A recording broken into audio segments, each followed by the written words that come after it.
इंदौर के जूनी इंदौर थाना क्षेत्र में एक युवक द्वारा दूसरी मंजिल से गिरने के कारण एक युवक गंभीर रूप से घायल हो गया, जिसे आसपास के लोगों के द्वारा अस्पताल में उपचार के लिए भर्ती कराया गया। बताया जा रहा है कि रात में युवती और उसके बीच में विवाद हुआ और उसी के बाद यह घटनाक्रम हुआ है। फिलहाल पुलिस उसके होश में आने का इंतजार कर रही है और उसके बयान के आधार पर आगे की कार्रवाई की बात की जा रही है। पुलिस के मुताबिक जूनी इंदौर थाना क्षेत्र स्थित सिंधी कॉलोनी की गली नंबर 4 में स्वरूप मेघवाल निवासी खंडवा का रहने वाला युवक दूसरी मंजिल से गिरकर घायल हो गया था, जिसे आसपास के लोगों के द्वारा अस्पताल में भर्ती कराया गया। बताया जा रहा है कि वह एक युवती के साथ लिविंग रिलेशनशिप में रहता था और बीती रात को भी दोनों में किसी बात को लेकर विवाद हुआ था।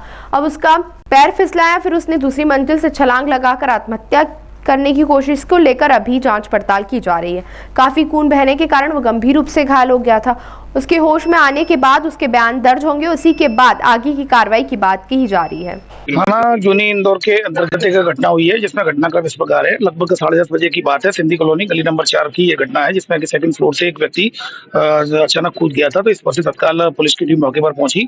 प्रारंभिक जानकारी में बात सामने आ रही है कि यह व्यक्ति मूल रूप से खंडवा का रहने वाला था और एक युवती के साथ यहाँ लिविंग रिलेशन में रह रहा था।